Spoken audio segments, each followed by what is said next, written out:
Hey guys, it's Tim, the economic forecaster, and today is June 15th of 2009. Now, I must apologize, it's been a little while since I've made a video, but I've actually been busy taking care of work, trying to provide for the family, and keep things moving on this end. But I have been doing my reading and a little research on what's been going on, and just wanted to give you guys some insight on the recent economic activity and some things that I've been seeing going on with the markets. And I also want to let you guys know that the reason that I'm making these videos is to bring you information about the undercurrents of the economy. Now, the undercurrents are things that affect the economy but are not really talked about too much in the mainstream media, and I'll certainly go into that more in depth later on. Now, we're all aware of the information reported in the mainstream media on all the indicators such as unemployment, inflation, durable goods, housings, and things of that nature. Now, you have to realize that these numbers do not really reflect what's going on with the real economy. The reason why is because that these numbers are doctored to paint a rosier picture of the economy, because confidence is the name of the game. To get the economy moving forward, they need to get you and I to go out and spend money, whether we can afford to or not. Now, the problem is that people can no longer afford to. So what we're going to be seeing is we're going to see the government trying to do it for us. Now, they have programs like Cash for Clunkers. You know, the Cash for Clunkers program could lead to the sale of 1.3 million new vehicles, according to industry experts, but consumers would qualify to receive a $3,500 voucher if their current vehicle gets less than 18 miles per gallon and they purchase a car that, say, gets at least 22 miles per gallon. Consumers could receive up to $4,500 if they purchase a car that gets at least 10 miles per gallon more than their old vehicle. The government has set aside about $1 billion for this program. So, not only are we subsidizing the auto manufacturers, but we are now going to be subsidizing the purchase of these vehicles. Oh, and by the way, it doesn't matter if you buy an American vehicle. It can be a Toyota, Honda, Nissan, Kia, etc. Now, this will basically be never-ending. The more control that the government takes over private industry, the more dependent that we will become on the government. The government must let the economy contract and stop trying to reinflate it, or basically risk the complete collapse of both the political and the economic system. Okay, I want to talk a little bit about the stock market and about the Treasury bond market.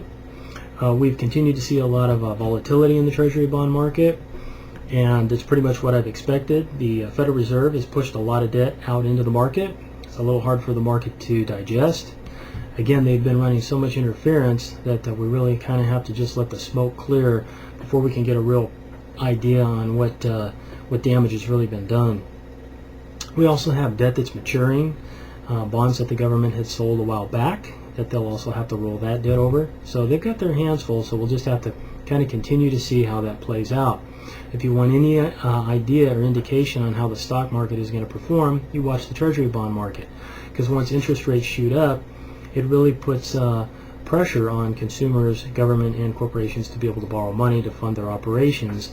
And if rates get too high, basically the bottom will just fall out of the stock market. So I am expecting another downturn in the market that should be coming up.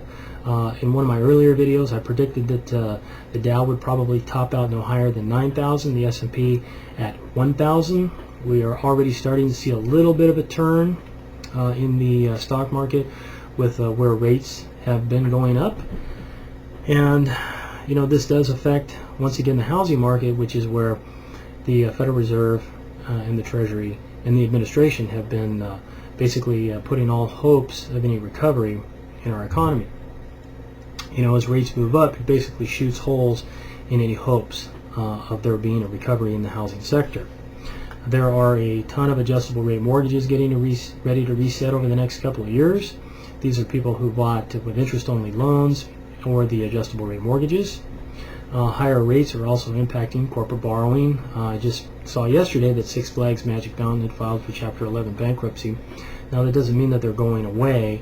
It just means that they probably were struggling to be able to refinance debt that they had. And I would really be concerned about any major construction projects getting funding in this environment.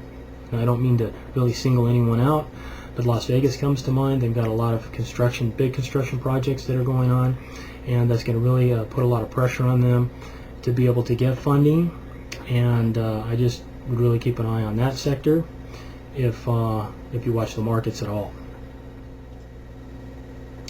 I know I voiced my concern about the rule of law and the impact that it has on the capital markets.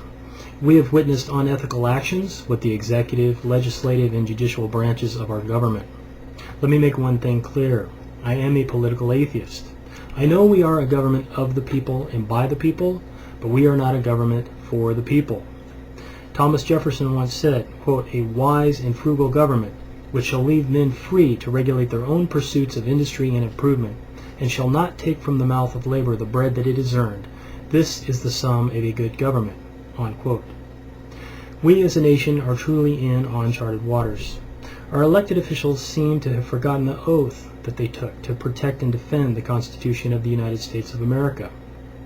To once again quote Thomas Jefferson, quote, "Our country is now taking so steady a course as to show by what road it will pass to destruction, to wit, by consolidation of power first, and then corruption, its necessary consequence." Unquote. Jefferson was a brilliant man. He was the author of the Declaration of Independence and my favorite president. I'm making these videos because I believe it is important to bring people the truth, to give you a simple, straightforward explanation of the things that impact your everyday life. I have taken a personal vow not to accept any sponsors on my channel, no matter how big that it may grow.